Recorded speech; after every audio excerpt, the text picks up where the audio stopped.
Somos la piel canela, la flor de Anacahuita, el sol de media tarde, el México pujante.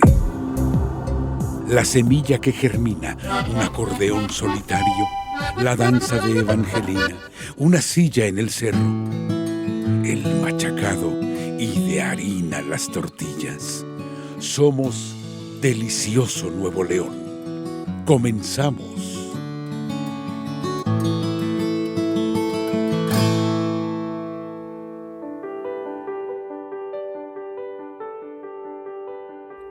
Consuelo Sáizar Guerrero es una editora y socióloga de la cultura mexicana. Ha fundado y dirigido empresas editoriales como Editorial Juz y Hoja Casa Editorial. En 2000 recibió el Premio al Arte Editorial por la Cámara Nacional de la Industria Editorial Mexicana. Fue directora del Fondo de Cultura Económico, presidenta del Consejo Nacional para la Cultura y las Artes y presidenta del Centro Regional para el Fomento del Libro en América Latina y el Caribe. Estuvo al frente de la edición 2022 de la Feria Internacional del Libro de Monterrey. Ha merecido reconocimientos de los gobiernos de España, Colombia, Chile y Nayarit. En 2017, fue condecorada por la Secretaría de la Defensa Nacional y por la Academia Nacional de Historia y Geografía. Conoce más de Consuelo Sáizar en Delicioso Nuevo León.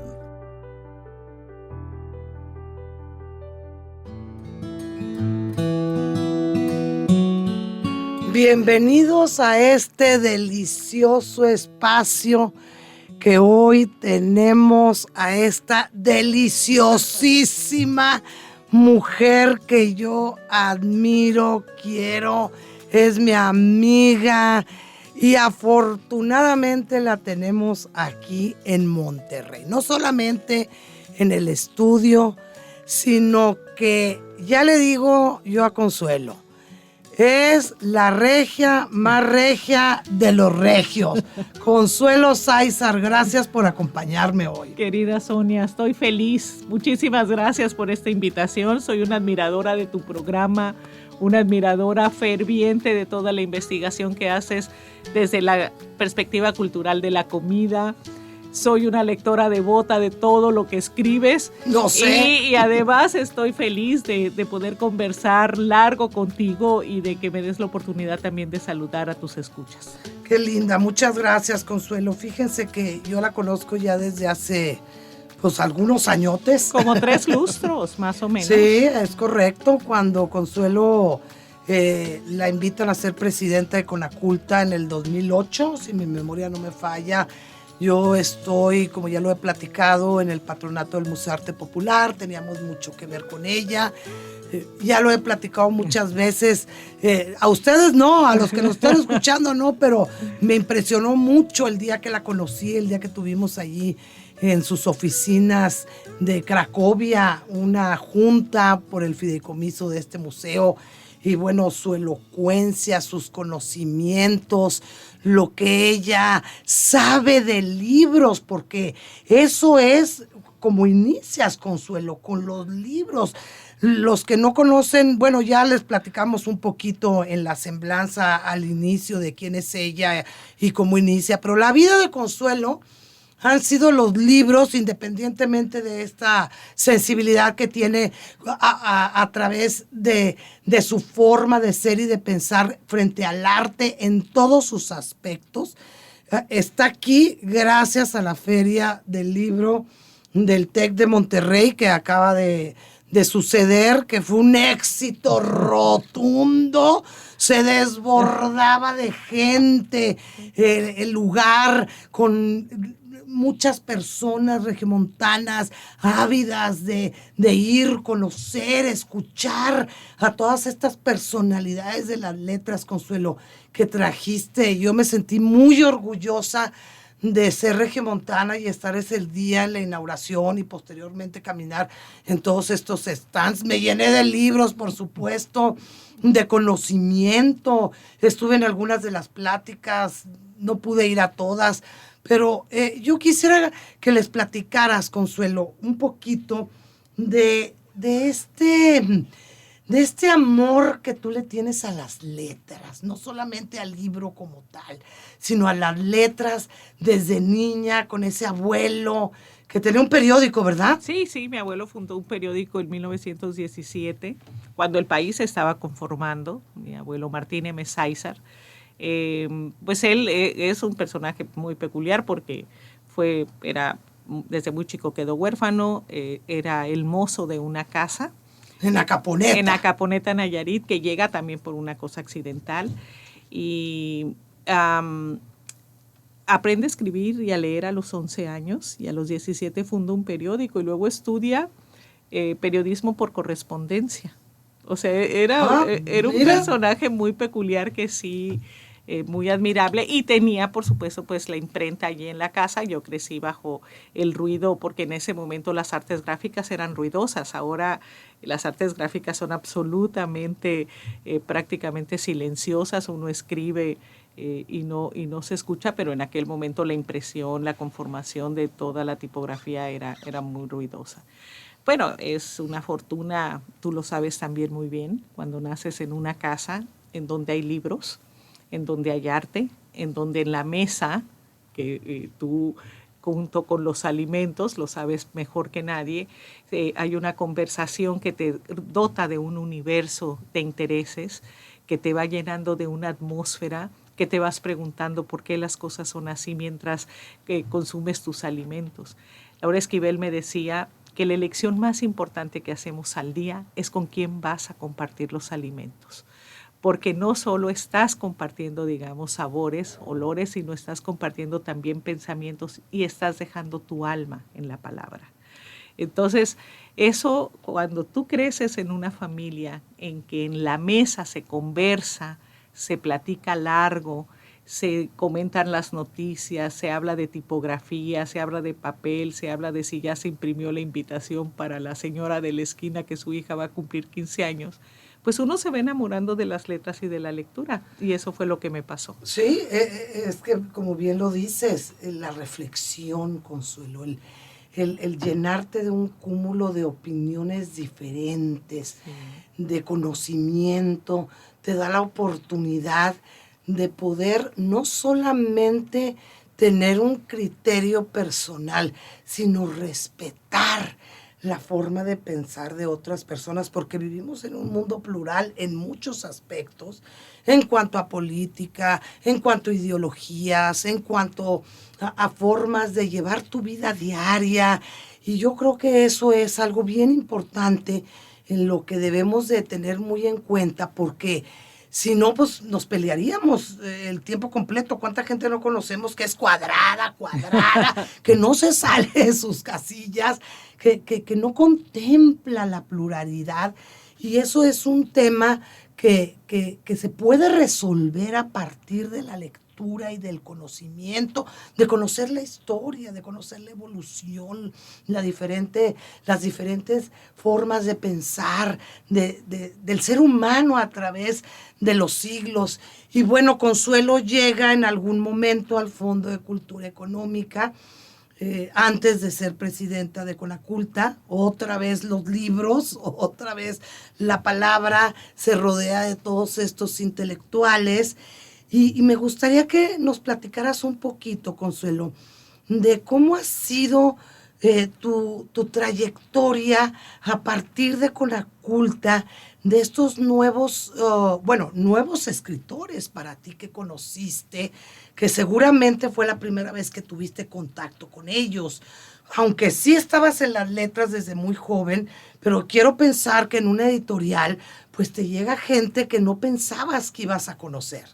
Bueno, Tomás Eloy Martínez, el grandísimo escritor argentino, que es el autor de esa novela fundamental, que si no la han leído los invito a que lo hagan, Santa Evita, ahora hay incluso una serie. La acabo de ver, de hecho. Decía que el fondo era la aristocracia intelectual más granada del idioma español. Y sí, efectivamente, cuando tú eres capaz de llegar a a Frankfurt y encontrarte con Humberto Eco y dialogar con él porque tú eres la directora del fondo, cuando tú vas y conversas con Roberto Calazo, un editor mítico, te percatas que justamente dirigir el fondo es ser la cabeza de uno de los proyectos intelectuales más sólidos que se desarrollaron en el México postrevolucionario. La verdad es que nuestra generación, Sonia, nosotros que nacimos después de, en la década de los 60, fuimos muy privilegiados porque pudimos ser contemporáneos de la generación más destacada del mundo de las letras a nivel internacional del idioma español. El boom latinoamericano, encabezado por Gabriel García Márquez, por Mario Vargas Llosa, por Carlos Fuentes y por Julio Cortázar, fueron sin duda alguna algo que marcó nuestro mundo, nuestro universo de pensamiento, la capacidad de expresarnos, incluso cómo forjaron el intelectual público. Y eso todavía está vivo, Mario Vargas Llosa, lo podemos leer en tiempo real, podemos saber qué piensa sobre ciertas cosas, disentir con él o coincidir en algunas otras de los temas. Fuimos también las privilegiadas testigos de un momento de surgimiento de otro movimiento literario muy importante que fue el crack. Jorge Volpi, Nacho Padilla, Cristina Rivera Garza, de alguna manera también está vinculada, que surgió con una potencia y con una propuesta literaria muy sólida. Yo conocí a Elena Garro, vi cómo se consolidaba la obra de Sabina Berman, cómo apareció toda una genealogía de nuevas escritoras, que Ángeles Mastretta, Laura Esquivel, Sara Sefcovic, que son verdaderamente y ahora asombrosas. Una segunda oleada aquí en Monterrey, en Nuevo León. Allí quiero llegar, y cómo lo dijo muy bien Gaby Riveros durante su texto literario en la inauguración de la Feria del Libro de Monterrey, cómo ya con la tecnología la oriundez ya no importa. Ahora se puede escribir, publicar, promocionar, vivir, crear, pensar, imaginar, escribir desde cualquier geografía en el mundo. Y aquí en Monterrey se está pergeñando lo que, en mi opinión, yo te decía, leí al boom, estudié académicamente cuando hice mi tesis doctoral al boom muy claramente. Soy contemporánea del crack y en este momento estoy teniendo el enorme privilegio de ver emerger un grupo de mujeres escritoras que se está haciendo cargo de contar la historia insuficientemente conocida del noreste del país, que es este grupo de mujeres regiomontanas absolutamente admirable. No nos damos idea de la potencia y de lo que significan para la historia cultural estas mujeres escritoras, Gaby Rivero, Sofía Segovia, Mónica Castellanos, María de Alba, Gaby Cantú, que son verdaderamente asombrosas y admirables. Pero fíjate cómo todas las que mencionas van por esta línea de la historia anovelada. Hay un tema ahí que yo siento, porque las he leído a todas, y me encanta porque además aprendo de mi región, porque casi todas están hablando del acontecer del noreste, de este norte mexicano, que me gustaría decirle a Gaby, por ejemplo, el norte sí existe y no somos bárbaras. Yo más bien diría, sí somos bárbaras del norte y sí somos esto, y vean lo que ha surgido a partir de esta barbarie, que además el término barbarie pues no era más que un grupo, tú lo sabes, al igual que yo, la historia los ha nombrado todos estos tribus que había en Europa que no estaban muy bien definidos de dónde venían y se les llamaba los bárbaros, porque no eran o franceses o castellanos o sicilianos o árabes inclusive, pero sí somos, y miren lo que ha surgido.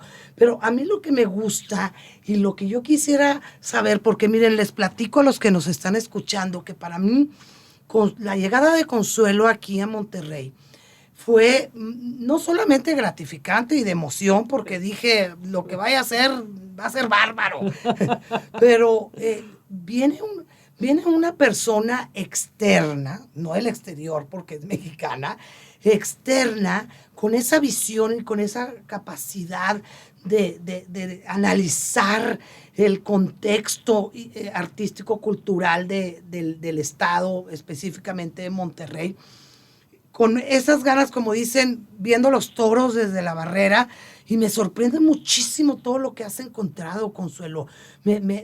Cuando yo he platicado con ella, me dice pues cosas muy interesantes que uno pasa, you take it for granted, como dicen los gringos, no lo das por un hecho y no te das cuenta.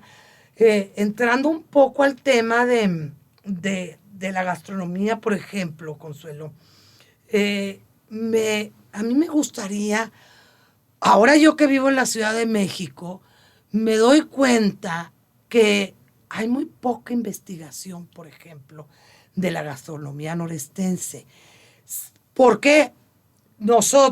Tanto nosotros, y me incluyo, como personas de otras partes de México, al ver pocos ingredientes, comida sencilla, porque no son estos moles, porque no son los uchepos michoacanos, porque no son los papazules yucatecos, sienten que, ay, pues, ¿qué tanto se puede investigar sobre eso? Ya hay tanto. Cuando empecé a hacer Nuevo León Sabe Bien, el concurso, dije, bueno, me voy a entrevistar, voy a investigar un poco más sobre el tema de qué es lo que hay aquí, cuáles son las fuentes en las que yo me pueda apoyar, y encontré 6 libros. Fíjate. 6 o 7 libros sobre específicamente la gastronomía. Quiere decir que necesitamos un poco más de entusiasmo para introducirnos en la investigación de por qué comemos, como le decía yo el otro día a nuestro cronista de la ciudad, la sofisticación de la sencillez de nuestros platillos, porque vivimos en un lugar semidesértico en donde pues contamos con pocos ingredientes, entonces eso no ha permitido que tengamos estos platillos tan barrocos como en el centro y en el sureste del país. No tenemos un mar cerca para desarrollar todo este tipo de recetas que tengan que ver con algo que no sea la carne o el cabrito, efectivamente. Claro, hoy en día pues ya tenemos unos medios de comunicación y de transporte y de tecnología para que nos lleguen, que nos ha permitido irla desarrollando. Pero voy a aprovechar ahorita para platicarles de una receta maravillosa que no se la esperan.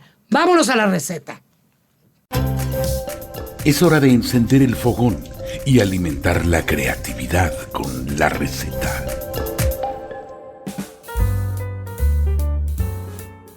Pescado zarandeado estilo Nayarit. Ingredientes: un pescado guachinango en corte mariposa, 3 cucharadas de ajo molido, 2 cucharadas de orégano, 2 tazas de mayonesa, 2 cucharaditas de pimienta negra molida, 1 taza de salsa picante huichol, 1 cucharada de chile de árbol en polvo, 1/4 de taza de jugo de limón, 1 cucharada de sal de mar. Preparación: precalentar el horno a 250 grados centígrados. Mezclar en un recipiente la mayonesa con el jugo de limón, el ajo y el chile de árbol molidos, el orégano, la salsa picante, sal, pimienta y reservar. Con una brocha, aplicar la mezcla anterior por todos los lados del pescado en una charola para horno hasta que quede bien impregnado. Cocinar por 15 minutos. Puedes decorar con rodajas de naranja y limón, cilantro y aros de cebolla. Y a disfrutar de la receta.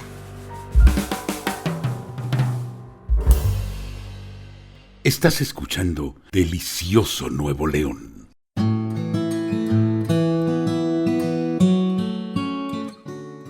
Pues estoy segura que esta receta de Nayarit. El pescado zarandeado. El pescado zarandeado, les va a encantar hacerlo. Anímense, disfruten de la cocina. No solamente quédense con lo que siempre hacen en su casa. Qué bueno que estamos ahorita presentándoles esta receta para que se aventuren a hacer cosas nuevas en sus cocinas familiares. Consuelo, ¿qué nos puedes platicar de los libros de cocina en México? Pues mira, la verdad es que nosotros tenemos un área de oportunidad muy importante porque las recetas siempre se escriben, pero pocas veces se publican. Ah, mira, es una muy buena frase. Porque en general los recetarios, casi todos, en todas las casas, tenemos el recetario de la abuela, el recetario de la tía que nunca se casó y que es el bien más preciado que te regalan.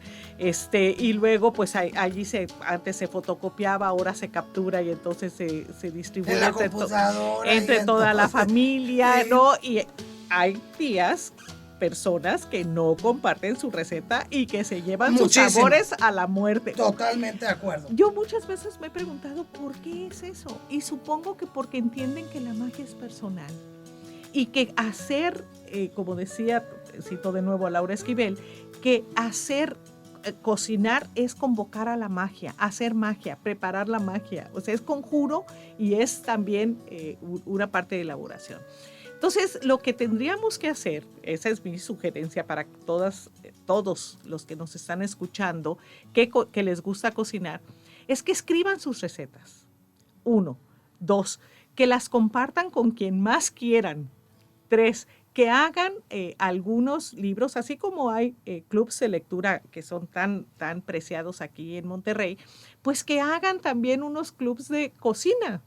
Y que entonces intercambien sus recetas mientras leen los libros en los que encuentran esos ingredientes. La verdad es que la literatura tiene muchísimo que ver con la cultura culinaria. Por ejemplo, tú empezaste diciendo una mujer deliciosa. Bueno, la comida es deliciosa, un libro es delicioso. Compartimos una barbaridad de términos para calificar tanto a la comida como a los libros. Pero el recurso de la comida, por ejemplo, es muy usado en los libros. Cuando un escritor quiere mostrar, por ejemplo, en las novelas policíacas, tú sabes si alguien se suicidó o si lo mataron por lo que había cocinado antes. A ver, ¿cómo? Imagínate a alguien que prepara un gran platillo y que está a punto de sentarse a comerlo y se suicida. Eso no es posible. Por eso el detective sabe que alguien porque le dedicó 4 horas a esto, a lo mataron, porque en todo caso se hubiera sentado a comer ese platillo y luego se hubiera suicidado. Entonces, a partir de allí se detonan unas líneas de investigación. Puedes saber también, y los escritores tienen ese recurso, cuál es el origen social o la posición económica de alguien cuando describe lo que come. Lo hace muy bien, por ejemplo, en el Quijote Cervantes, cuando dice, en un lugar de la Mancha de cuyo nombre no quiero acordarme, no ha mucho tiempo que vivía un hidalgo de los de lance en astillero, adarga antigua, racín flaco y galgo corredor. Y aquí empieza con la comida. Una olla de algo más vaca que carnero, era lo que le daba para comprar. Salpicón las más noches, no tenía para otra cosa. Duelos y quebrantos los sábados, es decir, no comía. Lentejas los viernes, era lo que le sobraba para comprar. Algún palomino de añadidura los domingos, consumían las 3 partes de su hacienda. La hacienda era su presupuesto personal. Allí puedes ver qué tipo de persona era, qué era lo que comía, cuánto dinero tenía, cuál era la posición económica y qué le destinaba a la comida. La comida es probablemente el proyecto cultural más ambicioso que debemos de estudiar. Y yo quiero felicitarte, Sonia, lo quiero decir públicamente, te lo he dicho infinidad de veces por escrito y las veces que tengo el honor de conversar contigo, que te felicito por darle esa dimensión cultural a la comida. Gracias. Porque la investigación que haces es, entiendes que todo lo que estás observando y todo lo que estás degustando, todo lo que tienes en tu paladar, tiene una historia, tiene una raíz tiene una posibilidad de mezclarse. Y si somos conscientes de lo que estamos comiendo, sabremos que somos lo que comemos. Entonces, mi invitación sería, agradeciendo muchísimo la posibilidad de conversar con ustedes, que escriban sus recetas, insisto, que las compartan y que hagan clubs de lectura y de cocina, porque allí van a encontrar un doble placer, ¿no? Un triple, porque es leer, cocinar y comerlo. Fíjate que ahora acabamos de estar en Milán y estuvimos con una pareja fantástica. Ella es una académica de la Universidad de Milán y él es un financiero de primerísimo nivel. Entonces, oye, ¿cómo se conocieron? Bueno, ya nos contaron y tal. ¿Y cómo la conquistaste? Cuando le regalé un libro de cocina. Él es italiano, sí. Ella es mexicana. ¿Y tú con qué correspondiste? Y ella le dice, yo correspondí cocinando eso y poniéndole sabor mexicano. No, pues, tú lo acabas de decir, gracias por tus palabras tan lindas para mí, Consuelo, que siempre las tienes, te lo agradezco mucho, pero es que alrededor de la comida hay tanto.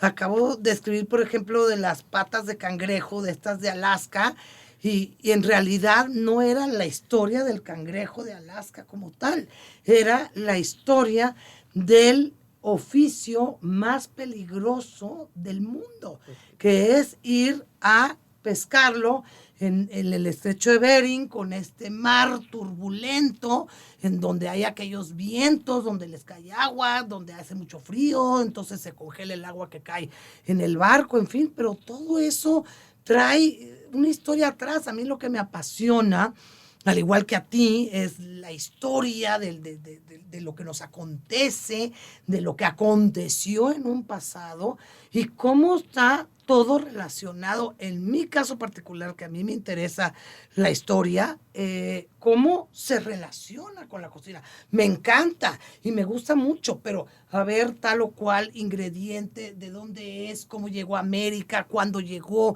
por qué lo comemos, por qué no lo comemos, por qué es de tal color, en fin. Ha sido una maravillosa forma mía de vivir la vida a partir de investigar, que tú sabes que la investigación se vuelve una obsesión. Una adicción. Y una adicción. Porque siempre quieres saber más. Yo siempre estoy conociendo, leyendo, pero bueno, yo los invito a que aprendan, a que lean, a que se compren un libro, a que lo tomen prestado del amigo, de casa de sus papás, que le inviertan al conocimiento, a la reflexión. Me encanta, hoy estoy con una mujer de letras que la adoro, la quiero con todo mi corazón. Yo lo sé, le mandamos también un beso a Julia. Y bueno, pues desafortunadamente se nos acabó el tiempo. Consuelo, muchas gracias. Ha sido un placer, gracias. Ojalá se repita pronto para que sigamos hablando de literatura, de libros, de comida y de historia cultural. Muchas gracias. Esto fue Delicioso Nuevo León. Destierro de la pereza, exilio de la melancolía, canto de la esperanza al sol de mediodía, perfumado de labranza de esta tierra mía. Delicioso Nuevo León. Te esperamos en nuestra próxima emisión.